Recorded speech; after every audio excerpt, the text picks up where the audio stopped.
vamos a orar, vamos a dejar este tiempo en las manos del Señor, ¿está bien? Dios, te doy gracias porque tú eres bueno, Señor, porque tú nos has traído hasta aquí. Señor, gracias porque nos has hecho una familia espiritual. No podemos explicar cómo usted de muchos diferentes lugares nos ha traído aquí y nos has unido, Señor. Ayúdanos a amarnos, a respetarnos y en la forma, Señor, en que nos tratemos, pues también tener libertad cristiana. La Biblia dice que si el esposo no trata con la debida honra a su esposa, sus oraciones tienen estorbo. Pero no solo con la esposa, en realidad yo creo que eso se extiende también a la familia de la fe. La Biblia dice que debemos amar a todos y principalmente a los de la familia de la fe.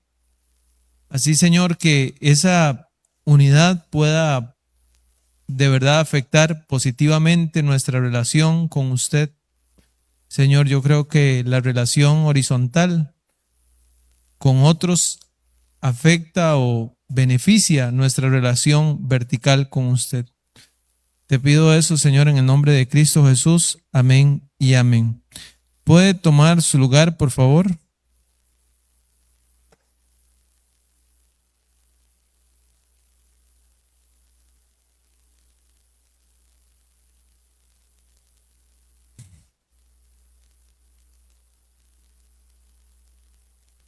Ojalá tal vez tenga ahí su teléfono en silencio, hermanos, para que podamos estar concentrados en lo que Dios tiene para decirnos en esta tarde.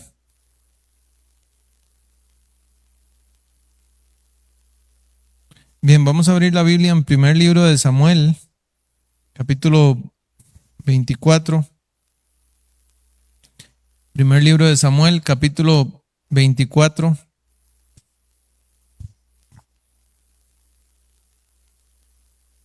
Usted se va a encontrar ahí con un título específico y el título es David perdona la vida a Saúl. Primero de Samuel 24, cuando Saúl volvió de perseguir a los filisteos, le dieron aviso diciendo: he aquí David está en el desierto de Engadi. Y tomando Saúl 3,000 hombres escogidos de todo Israel. Hermanos, imagínense, imagínense que su suegro, su papá, lo ande buscando a usted con 3,000 militares, hombres escogidos. Dice, pero yo soy solo uno, nada más. ¿Verdad? Pues lo salió a buscar con 3,000 hombres escogidos, dice, con toda la intención de cazarlo, obviamente, y matarlo. No cazarlo con S, cazarlo con Z, ¿verdad? Y matarlo sin motivo. En realidad los motivos eran los celos y su propia locura. Dice ahí, fue en busca de David y de sus hombres por las cumbres de los peñascos de las cabras monteses, y cuando llegó a un redil de ovejas en el camino donde había una cueva, entró Saúl en ella para cubrir sus pies. ¿Saben qué es eso? ¿Verdad? Cubrir sus pies es hacer del 2, dicen los niños. ¿Verdad? Se decía cubrir los pies porque obviamente, digamos, tal vez como usaban túnicas, no ocupaban mucha cosa, es decir, básicamente era simplemente taparse. Y David y sus hombres estaban sentados en los rincones de la cueva, es decir, que providencialmente, podríamos decir, Saúl entró en la cueva que estaba David. Entonces, versículo 4, los hombres de David le dijeron: he aquí el día de que te dijo Jehová, he aquí que entrego a tu enemigo en tu mano y harás con él como te pareciere. Y se levantó David y calladamente cortó la orilla del manto de Saúl. Después de esto se turbó el corazón de David, porque había cortado la orilla del manto de Saúl. Y dijo a sus hombres: Jehová me guarde de hacer tal cosa contra mí, Señor, el ungido de Jehová, que yo extienda mi mano contra él, porque es el ungido de Jehová. Y así reprimió David a sus hombres con palabras y no les permitió que se levantasen contra Saúl. Y Saúl, saliendo de la cueva, siguió su camino. Y también David se levantó después y saliendo de la cueva dio voces detrás de Saúl diciendo, Señor, mi señor el rey. Y cuando Saúl miró hacia atrás, David inclinó su rostro a tierra e hizo reverencia y dijo David a Saúl, ¿por qué? Porque oyes las palabras de los que dicen, mira que David procura tu mal. He aquí han visto hoy tus ojos cómo Jehová te ha puesto hoy en mis manos en la cueva. Y me dijeron que te matase, pero te perdoné, porque dije, no extenderé mi mano contra mi Señor, porque es el ungido de Jehová. Y mira, Padre mío, mira la orilla de tu manto en mi mano, porque yo corté la orilla de tu manto y no te maté. Conoce pues y ve que no hay mal ni traición en mi mano, ni he pecado contra ti. Sin embargo, tú andas a casa de mi vida para quitármela. Juzgue Jehová entre tú y yo, y véngueme de ti Jehová, pero mi mano no será contra ti. Como dice el proverbio de los antiguos, de los impíos saldrá la impiedad. Así que mi mano no será contra ti. ¿Tras quién ha salido el rey de Israel? ¿A quién persigues? ¿A un perro muerto? ¿A una pulga? Jehová pues será juez, y él juzgará entre tú y yo. Él vea y sustente mi causa, y me defienda de tu mano. Y aconteció que cuando David acabó de decir estas palabras a Saúl, Saúl dijo, ¿no es esta la voz tuya, hijo mío David? Y alzó Saúl su voz y lloró, y dijo a David, más justo eres tú que yo, que me has pagado con bien, habiéndote yo pagado con mal. Tú has mostrado hoy que has hecho conmigo bien, pues no me has dado muerte, habiéndome entregado Jehová en tu mano. Porque ¿quién hallará a su enemigo y lo dejará ir sano y salvo? Jehová te pague con bien por lo que en este día has hecho conmigo. Y ahora, como yo entiendo que tú has de reinar y que el reino de Israel ha de ser en tu mano firme y estable, júrame pues ahora por Jehová que no destruirás mi descendencia después de mí, ni borrarás mi nombre de la casa de mi padre. Entonces David juró a Saúl y se fue Saúl a su casa y David y sus hombres siguieron al lugar fuerte. Hermanos, aquí hay algunas cosas que nosotros debemos aprender de esta historia. Ya la pudimos leer completa. ¿Qué le dijeron los hombres de David a él? Vea, Dios se lo puso en su mano. Este es el día que tanto hemos esperado. O sea, esto viene de Dios, esta es la voluntad de Dios. Dios está detrás de todo esto. Eso se llama el engaño de la luz verde. A veces alguien viene y me dice, pastor, es que Dios me dio luz verde de hacer tal cosa. Es que Dios me abrió una puerta. Cuando las cosas parecen muy evidentes, cuando las cosas parecen muy fáciles, hay que tener cuidado. Porque puede ser un consejo que a alguien le parezca bueno y en realidad no ser la voluntad de Dios para usted. ¿Qué hubiera pasado si David hubiera hecho caso de los hombres de él y él hubiera matado a Saúl? La voluntad de Dios no era que David matara a Saúl, pero sus hombres estaban detrás de todo esto. Entonces, no todo lo fácil, no todo lo que está así a la mano viene de parte del Señor. Eso está ahí en 1 Samuel, versículo 24. Capítulo 24, versículo 4. Entonces los hombres de David le dijeron, he aquí el día de que te dijo Jehová, he aquí que entrego a tu enemigo en tu mano y harás con él como te pareciera. Y se levantó David calladamente, cortó la orilla del manto de Saúl. Vemos en el versículo 6 que dijo David a sus hombres, Jehová me guarde de hacer tal cosa. David se niega rotundamente a matar a Saúl porque lo reconoce como el ungido de Jehová. Hermanos, el respeto a la autoridad muchas veces está por encima de las ofensas personales. Y esto no solo le va a pasar a usted, recuerdo que una ocasión me pasó a mí. Recuerdo que una ocasión yo le dije a mi papá, papi, yo quiero que sepa una cosa. Yo ni ganaba mucho en ese entonces, pero yo le dije una cosa. Yo le dije, papi, yo quiero que sepa que yo no vuelvo a diezmar en esta iglesia. Porque yo siento que el pastor se está robando la plata. Y yo estaba así, como dicen, muy machito, ¿verdad? Entonces mi papá me tomó y me dijo, vea Isaac, a ese hombre Dios lo puso, no fue usted. no fui yo, fue Dios. Si ese hombre se roba la plata, él le tendrá que dar cuentas a Dios. Usted tiene que hacer lo que debe hacer, porque aunque se la robe, Dios le va a tomar en cuenta a usted lo que usted está haciendo. Y Dios lo puso a él. 2 años después, ya no era nuestro pastor. Este hombre ya no era nuestro pastor.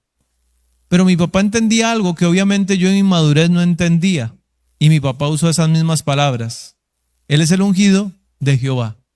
Yo decía, pero ¿cómo el ungido? Es decir, ese hombre sería el pervertido.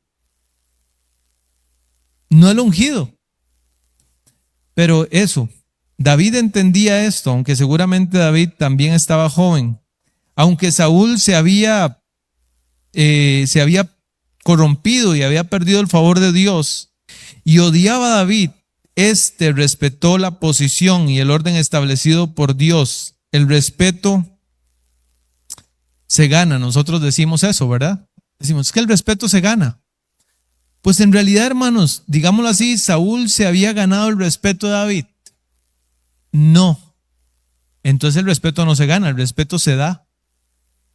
Es como que yo diga, no tengo una buena mamá, entonces no le voy a dar respeto, porque el respeto se gana. Puede ser que usted no tenga una buena mamá, o que usted no tenga un buen papá, y no por eso signifique que Dios no desea que usted lo honre. Dios desea que usted lo honre, porque es su papá. De todas las personas en el mundo que pudieron haber sido su papá, Dios escogió a esa persona para ser su papá. El derecho a ser respetado no depende siempre de las virtudes de la persona que está a cargo, sino del principio de autoridad que Dios ha puesto. Y David entendió que no le correspondía a él destronar al rey por la fuerza. Ahora, inmediatamente después de cortar la orilla del manto de Saúl, el texto dice que David se turbó. Es decir, su corazón lo golpeaba, se sentía culpable. Y hermanos, esto dice el versículo 5. Después de esto se turbó el corazón de David porque había cortado la orilla del manto de Saúl. La sensibilidad, hermanos, siempre es una virtud extraordinaria. Yo he puesto siempre el ejemplo del perro del herrero, ¿verdad? Un herrero trae un perrito, un cachorrito, lo adopta, pero es un herrero. En lo que él pega con el yunque, con el mazo del yunque, el perro casi se muere, ¿verdad? De escuchar el sonido. Pero como es el perro del herrero, el perro se acostumbra al sonido y después está ahí en medio de toda la bulla, el perro durmiendo como si nada. Las chispas salen del yunque, todo lo demás, el perro duerme plácidamente. Perdió la sensibilidad. Entonces David, gracias a Dios, no había perdido la sensibilidad, tenía una conciencia limpia, recta. Cortar el manto no era un daño físico, pero era un acto de deshonra y también era un símbolo de quitarle el reino a Saúl. Entonces, cuando lo hizo y ya tenía el pedacito de manto ahí como para decirle, vea, yo no le hice nada, yo pude haberle hecho algo, se sintió mal. Un hombre o una mujer conforme al corazón de Dios, sea líder o no, mantiene su conciencia tan sensible que incluso los pequeños actos de desprecio o de lealtad le causan remordimiento. Puede ser que usted diga, no se lo merece, esa persona no merece nada de mí, esa persona no es digna de nada de mí. Bueno, ese era exactamente Saúl. No era digno de nada de David y aún así David siempre lo honró. David, cuando sale de la cueva, le habla a Saúl, le da una frase contundente en el versículo 12, vea lo que dice. Juzgue Jehová entre tú y yo, y véngueme de ti, Jehová, pero mi mano no será contra ti. Y solo 2 capítulos después, David le está perdonando su vida otra vez. Entonces, hermanos, aquí hay otra enseñanza. Nosotros debemos dejar la justicia y la venganza en las manos de Dios. Como me dijo mi papá, usted no le toca decir si él es el siervo de Dios o no. Usted le toca hacer lo que le toca hacer, porque Dios lo está viendo cada día, cada domingo, cada quincena, cada mes. Y a Dios, si tiene que quitarlo, le toca quitarlo. Pero no es a usted que le toca.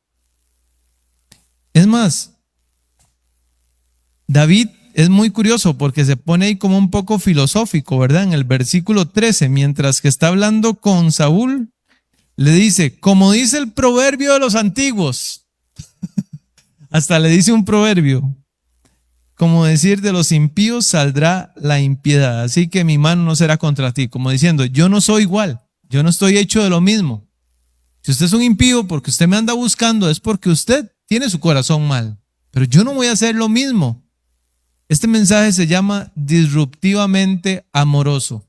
Es muy raro en un mundo donde el que me la hace me la paga, ¿cierto? Que haya alguien que tenga esta capacidad de amor, que tenga esta capacidad de gracia, que tenga esta capacidad de misericordia y que entienda que Dios va a hacer juicio y justicia entre nosotros y la otra persona. Aquí David deja claro que si él pagaba con violencia, se convertiría en lo mismo que él estaba criticando. La verdadera fe la demostramos cuando renunciamos a tomar la justicia por nuestras propias manos y confiamos en que Dios se va a encargar de sacarlo a usted airoso de la situación. Al ver que David pudo haberlo matado y prefirió perdonar la vida, entonces el corazón de Saúl, pues por lo menos se conmueve, digámoslo así. Saúl llora, reconoce la justicia de David y confiesa que David es más justo que él. Esto es como, de verdad, como el amor desarma a la otra persona. Como dice el libro de Romanos, haciendo esto, ascuas de fuego amontonarás sobre su cabeza. ¿Qué tal que usted diga, bueno, si la Biblia dice eso, le voy a hacer el favor, le voy a poner las ascuas de fuego en la cabeza? Obviamente es una frase figurada, ¿verdad? Es como diciendo, cuando usted le hace bien a alguien que solamente está esperando el mal de parte suya, porque eso es lo que siente que merece por lo que le ha dado a usted, entonces usted está poniendo como carbones encendidos sobre su cabeza que de alguna forma van a estar moviendo a esta persona al arrepentimiento, ¿ya? Entonces, devolver el bien por el mal expone la injusticia del opresor mucho mejor que cualquier contraataque. Cuando usted devuelve bien por mal, en realidad está mostrando de la forma más excelente el amor de Cristo. Vamos a ver una historia que está en segundo libro de Reyes, capítulo 6.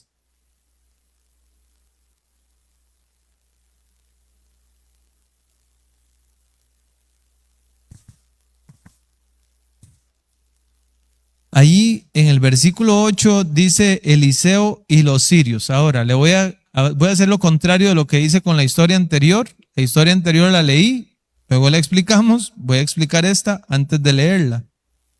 El ejército de Siria, que era el enemigo de Israel, había rodeado la ciudad. Específicamente, ellos habían rodeado la ciudad. Igual, una historia muy parecida. El rey de Siria andaba en cacería de un profeta. Ese profeta se llamaba Eliseo. Quería capturar a Eliseo porque Eliseo estaba actuando de topo, dicen en España, o sea, de sapo, decimos en Costa Rica. Estaba diciéndole al rey de Israel dónde iban a poner ellos digámoslo así, los avances militares, y entonces él lo adivinaba, digámoslo así, y decía, no pasen por tal lugar porque ahí nos van a atacar y así, así. Entonces alguien le dijo al rey que era Eliseo el que estaba diciendo las cosas. Cuando ellos llegan a atrapar a Eliseo, Dios ciega milagrosamente al ejército de los sirios y Eliseo los guió desarmados hasta el centro de Samaria. Samaria era la capital de Israel, es decir, los enemigos de los sirios. Cuando llegan, imagínense así que usted tiene todos sus enemigos enfrente, los tiene desarmados y además los tiene ciegos. Usted dice, igual como en el caso de David con Saúl. En el argot popular se dice ahí, picando en el área. Picando en el área. Nada más es como cuando usted tiene una piñata enfrente y usted tiene el palo y usted dice, qué rico nada más. Darle, ¿verdad? Pues eso fue lo que le dijeron los amigos a David. Ve, ahí la tiene. Dele. Y cuando ellos llegaron a Israel, entonces el rey estaba emocionado, le preguntó a Eliseo cómo debía masacrarlos. Y Eliseo respondió que no iban a hacer eso. En lugar, les iban a dar un banquete, les iban a dar de comer y los iban a hacer que volvieran en paz a su jefe, el rey sirio. Entonces les prepara un gran convite y los envía de forma amistosa a quienes venían para matarlo. Como resultado, las bandas armadas de Siria dejaron de invadir a Israel por un largo tiempo. Vamos a ir ahí. Está bien. Segundo de Reyes 6, 8 al 23. Están ahí. Tenía el rey de Siria guerra contra Israel y consultando con sus siervos dijo: en tal y tal lugar estará mi campamento. Y el varón de Dios, Eliseo, envió a decir al rey de Israel: mira que no pases por tal lugar, porque los sirios van allí. Entonces el rey de Israel envió a aquel lugar que el varón de Dios había dicho. Y así lo hizo una y otra vez con el fin de cuidarse. Y el corazón del rey de Siria se turbó por esto. Y llamando a sus siervos les dijo: ¿no me declararéis vosotros quién de los nuestros es del rey de Israel? Entonces uno de los siervos dijo: no, rey, señor mío, sino que el profeta Eliseo está en Israel, el cual declara al rey de Israel las palabras que tú hablas en tu cámara más secreta. Hermanos, esto sabe que es un gran acicate, una gran motivación, porque cuando usted está buscando una respuesta de Dios, un hombre común y corriente, un hombre de carne y hueso sencillo que está esperando una respuesta de Dios, la puede hallar. Porque si Dios le manifestaba a Eliseo cuál era la siguiente movida del ejército enemigo, pues si nosotros le buscamos a él, él nos va a hablar, ¿sí o no? Clama a mí y yo. ¿Lo creen? Sí. Bueno, ahí está. Entonces Dios nos va a mostrar. Dios le estaba mostrando a Eliseo en su cámara más secreta los planes del enemigo. Él se los decía al rey suyo y entonces el rey se apercibía y no pasaban por esos lugares, lo que exasperó al rey enemigo y estaba realmente molesto hasta que alguien le dijo: el que nos está sapeando es Eliseo. Ok, vamos a ir a buscarlo, vamos a ir a matar. Versículo 13, y él dijo: id, mirad dónde está, para que yo envíe a prenderlo. Y le fue dicho: he aquí que él está en Dotán. Entonces envió el rey allá gente de a caballo y carros y un gran ejército, los cuales vinieron de noche y sitiaron la ciudad. Y se levantó de mañana y salió al que servía al varón de Dios. Y aquí que el ejército tenía sitiada la ciudad con gente de a caballo y carros. Entonces su criado le dijo: Señor mío, ¿qué haremos? Él le dijo: no tengas miedo, porque más son los que están con nosotros que los que están con ellos. Y oró Eliseo y dijo: te ruego, oh Jehová, que abra sus ojos para que vea.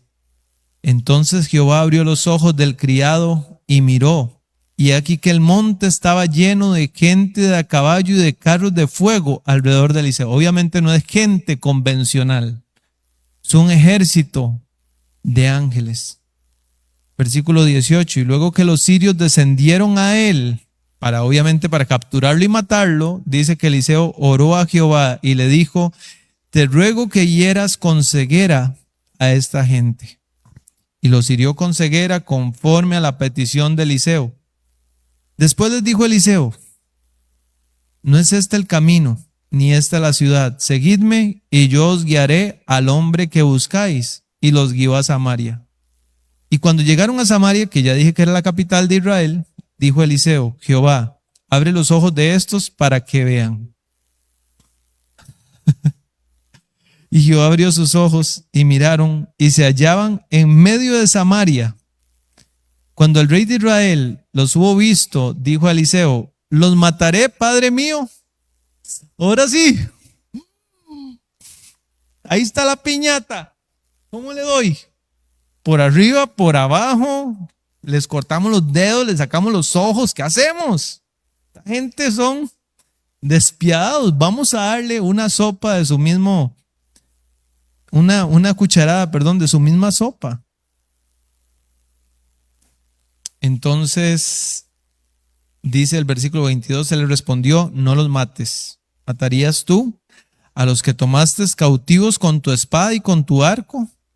Pon delante de ellos pan y agua para que coman y beban y vuelvan a sus señores. Entonces se les preparó una gran comida, y cuando habían comido y bebido, los envió,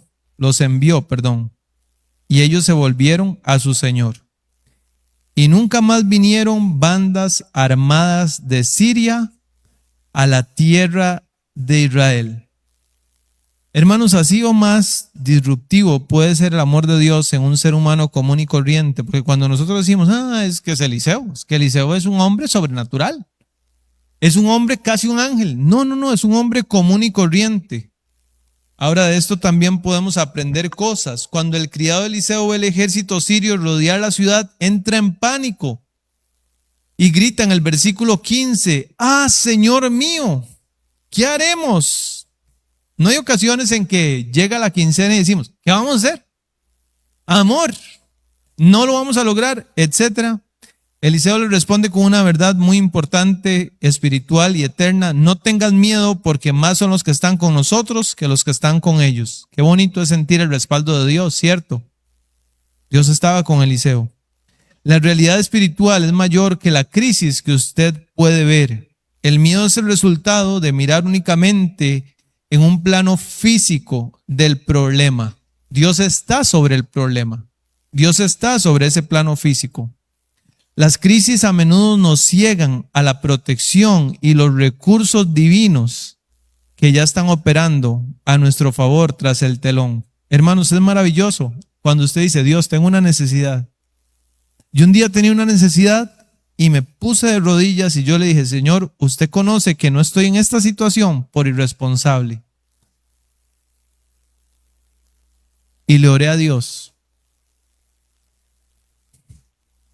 Y una persona me puso un mensaje, pastor, lo quiero bendecir. ¿En serio? Sí, lo quiero bendecir. Gracias. La respuesta de Dios. Sí, pastor, le voy a mandar $2,000. Yo, ¿qué? ¿Está hablando en serio? No, le voy a mandar 3,000 mejor. Y dicho y hecho. Y yo decía, Dios, usted es un Dios bueno. Es un Dios maravillosamente bueno. Maravillosamente bueno. Eliseo no ora para que el ejército enemigo desaparezca.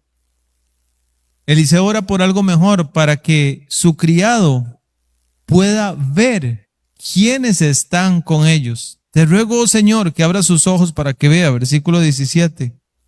Solo entonces el joven pudo ver el monte lleno de caballos y carros de fuego celestiales. La necesidad de una perspectiva espiritual, hermanos, y a veces también esa confianza. Uno dice, no vamos a lograrlo, no vamos a llegar. Usted puede meterse en ese pensamiento o puede decir, yo tengo un Dios grande. Siempre recuerdo la primera vez que vi esa calcomanía, no le digas a Dios que tienes un gran problema. Dile a tu problema que tienes un gran Dios. Pero a veces uno dice, sí, pero es que eso es una calcomanía nada más. Es una verdad bíblica que está en todas las páginas de la palabra de Dios. Y a veces definitivamente, hermano, lo que ocupamos hacer es tener fe. La fe no niega la realidad del problema. El ejército sirio era real, pero ve una realidad que es superior, el ejército de Dios. La madurez espiritual está en pedirle a Dios una visión clara y calmada en medio de la tormenta, en lugar de dejar que las emociones nos dicten nuestras conclusiones. El rey de Siria intentaba hacer una emboscada en secreto, pero Dios se la revelaba a Eliseo en su propia habitación. Más adelante, Eliseo ora para que el ejército enemigo sea cegado. Dios confunde las estrategias del enemigo. Aquellos que actúan con malas intenciones, bajo planes ocultos o con prepotencia, a menudo se encuentra que sus planes se desmoronan de formas inexplicables. ¿Recuerda Amán?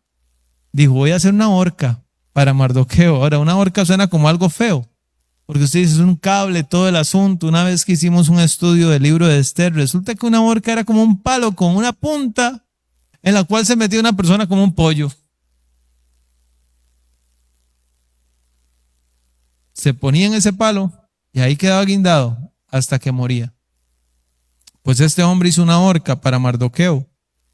Y en esa horca fue donde él terminó siendo muerto.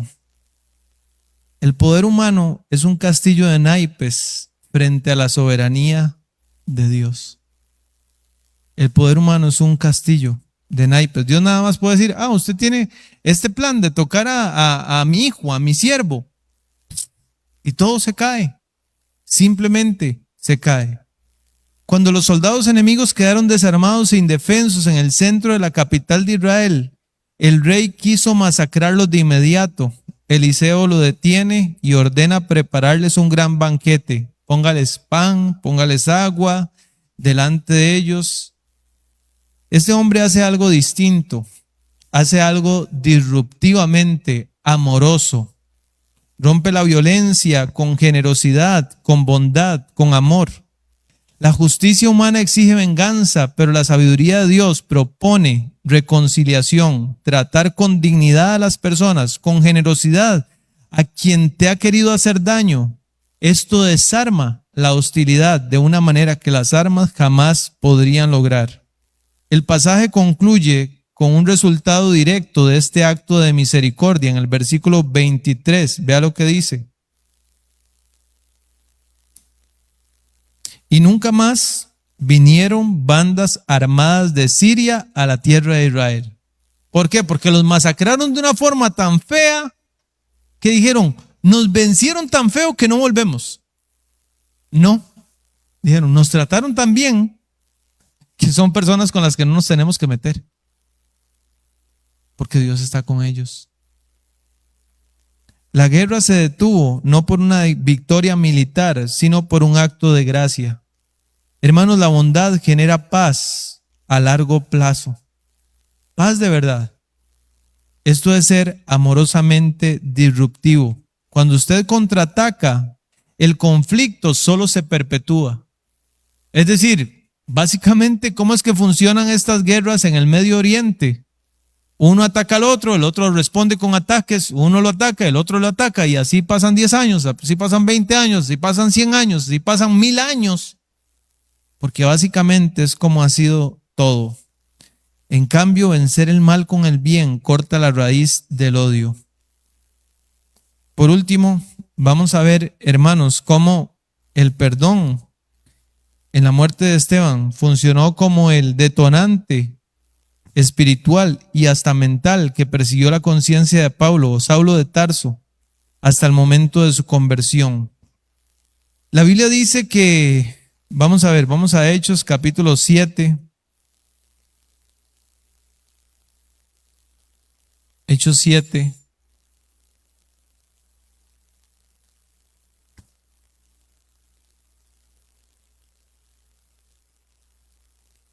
Ahí en el capítulo 7 está la muerte de Esteban, defensa y muerte de Esteban. Esteban primero da un mensaje supremamente correcto, teológicamente correcto, tan correcto que los hombres comenzaron a atacarlo. Dice el versículo 56, y aquí veo los cielos abiertos y al Hijo del Hombre que está a la diestra de Dios. Entonces ellos, dando grandes voces, se taparon los oídos y arremetieron a una contra él, y echándole fuera de la ciudad, le apedrearon. Y los testigos pusieron sus ropas, las ropas de Esteban o las ropas de ellos. Ellos pusieron sus propias ropas a los pies de un joven que se llamaba Saulo. Es decir, Saulo no estaba ahí nada más como un espectador. Pablo era el verdugo. Pablo era el que tenía la última palabra. Y es más, como dice en el versículo 1 del capítulo 8, y Saulo consentía en su muerte. Él fue el que bajó el martillo y dijo, ese hombre merece morir. Y apedreaban a Esteban, versículo 59 del 7, mientras él invocaba y decía, Señor Jesús, recibe mi espíritu. Y puesto de rodillas, clamó a gran voz, Señor, no les tomes en cuenta este pecado. Disruptivamente amoroso. Hermanos, yo creo que una de las formas más feas de morir tiene que ser apedreado. Yo creo que es una cosa horrible, es una cosa deshonrosa. Yo una vez me acuerdo que en un juego de una socie me taparon los ojos, yo estaba así como decir en el piso y yo tenía que agarrar a alguien, o sea, yo tenía que estar de 4 patas, como dicen, con los ojos vendados y tenía que agarrar a alguien que estaba en un círculo grande y la gente se reía y yo un momento me enojé y comencé a correr tan rápido y pegué contra una banca y casi me abro aquí en la frente. Yo estaba tan molesto, yo decía, ¿a quién se le ocurrió un juego tan absurdo? Una persona en 4 patas con los ojos cerrados tratando de agarrar a alguien y casi me abro la frente. Porque era muy humillante. Fue humillante, la verdad. Fue uno de los momentos, un momento humillante. Pero imagínese usted estar ahí en medio de un montón de gente y usted no está con los ojos cerrados. Usted está viendo las caras de estas personas, sus actitudes, sus golpes hacia usted, sus pedradas hacia usted. Y que lo que a usted le salga a decir por la obra del Espíritu Santo sea: Señor, no les tomes en cuenta este pecado. Usted dice, este señor sí era prácticamente un ángel. Pues no, hermanos, igual era un hombre de carne y hueso, pero disruptivamente amoroso.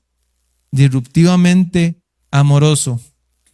Saulo era un fariseo extremadamente devoto que creía estar haciendo la voluntad de Dios al exterminar a los cristianos. Ver morir a un hombre que en lugar de maldecir o mostrar miedo reflejaba una paz absoluta y oraba por el perdón de sus asesinos rompió todos los esquemas mentales de Saulo. Cuando Jesús se le aparece a Saulo en el camino de Damasco, le dice una frase clave en Hechos 26:14: dura cosa te es dar coces contra el aguijón. Por si acaso, hermanos, coces es esta acción de una res, ¿verdad? De tirar patadas hacia atrás. Entonces, dura cosa te es dar patadas contra el aguijón. El aguijón era un palo de madera con una punta afilada de hierro en un extremo, usada para arriar bueyes. Si el animal se resistía y pateaba la vara, entonces se lastimaba más. Pues ese aguijón era la culpa y el profundo dilema interno que tenía Saulo. Él lo venía arrastrando desde el día que vio morir a Esteban. Él estaba consintiendo en su muerte. Pero ver morir una persona de una manera tan disruptiva, tan diferente, con tanta paz, con tanto amor, con tanta calma. De alguna forma su furia persiguiendo a la iglesia era en realidad un intento desesperado por tranquilizar, por acallar, por silenciar su propia conciencia que le gritaba: usted debería ser un hombre como él. Usted debería ser un hombre de Dios como él. Y estaba este pensamiento constantemente en su mente, hasta que Jesús sabe que eso está en su mente y le dice: Pablo, dura cosa es resistirse contra el llamado de Dios de hacerlo a usted un hombre como Esteban. La última frase de Esteban antes de morir fue: Señor, no les tomes en cuenta este pecado. Vemos entonces que Saulo de Tarso fue una respuesta directa a la oración de Esteban. Como Saulo estaba allí guardando las ropas de los verdugos y aprobando el asesinato, la oración de Esteban lo incluía directamente a él: Señor, no le tomes en cuenta a este hombre sus pecados. ¿Usted recuerda el libro de Job? Cuando pasa todo, Dios manda a los amigos de Job a hablar con Job y les dice: si Job no ora por ustedes van a estar en un grave problema. Porque, hermanos, otra vez, ¿sabe? Las bendiciones de otros nos atan. Bendeciré al que te bendijere y maldeciré al que te maldijere. Usted necesita las bendiciones de todo el mundo. Usted las necesita. Usted, ay, mi vida es mía y punto. Nada más, yo dependo de Dios. Y si Dios es conmigo, ¿quién contra mí? Yo sé que eso es verdad. Yo sé que eso es verdad. Pero también usted ocupa estar en paz con todas las personas. Es correcto a la luz de la Escritura decir que la conversión de Pablo es la respuesta de Dios a la oración de perdón de Esteban. Si Esteban hubiera pedido justicia o venganza divina en ese momento, el destino espiritual de Saulo de Tarso habría sido el juicio. En su lugar, el perdón de Esteban liberó gracia sobre su principal perseguidor. Alguien llamado Agustín de Hipona resumió esto en una frase emblemática: si Esteban no hubiera orado, la iglesia no tendría a Pablo. Si Esteban no hubiera tenido un espíritu de gracia, un espíritu perdonador, un espíritu amoroso, nuestra Biblia tendría 13 libros menos que escribió el apóstol Pablo, como resultado de la gracia de Dios hacia su vida. Y en respuesta a la oración de Esteban, pues Pablo básicamente enseñaba de la misma forma que enseñaba Esteban. Ese mensaje se le quedó grabado. Y las palabras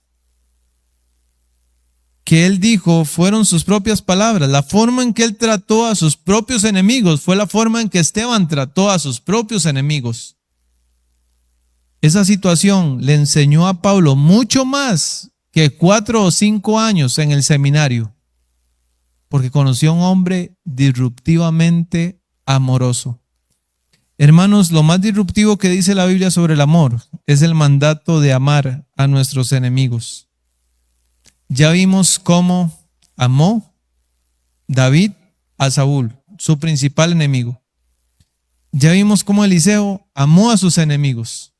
Ya vimos cómo Esteban amó a sus enemigos.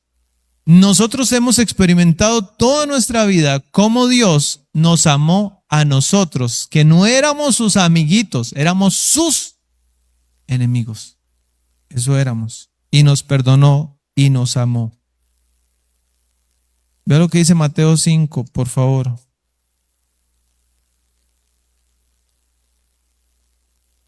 Mateo 5.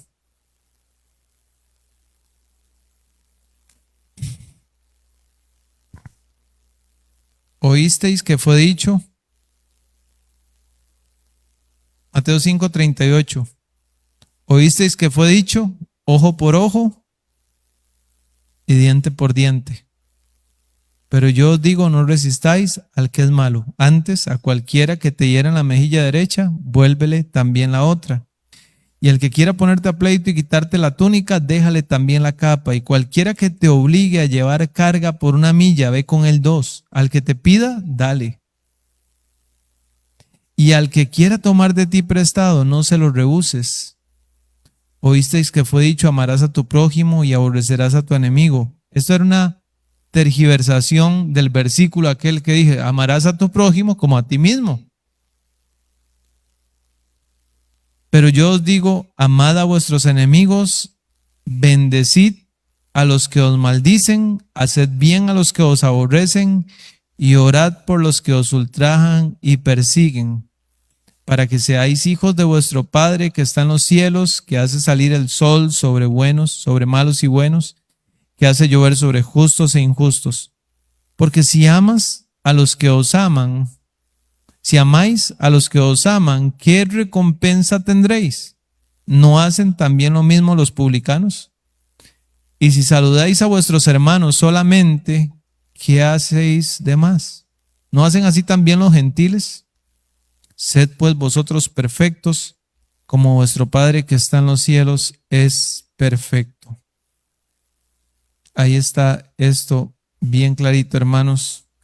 Dios primero, que podamos de verdad mostrarle amor a los demás de la manera más ilógica, de la manera más antinatural, como lo he dicho durante toda esta serie, de la manera más contracultural, porque lo hemos visto en Jesucristo y porque lo hemos visto en otros personajes de la Biblia. Y Dios primero podamos hacerlo nosotros. Póngase de pie.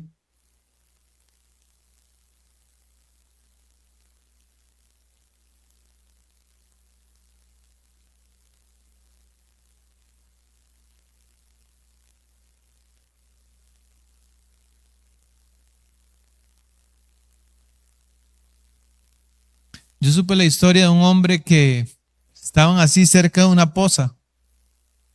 Entonces había alguien que se quería tirar, pero no se animaba. Entonces vino alguien por detrás y lo empujó. Y esta persona cayó y quedó cuadraplégica. Y este hombre supo quién fue quien lo empujó.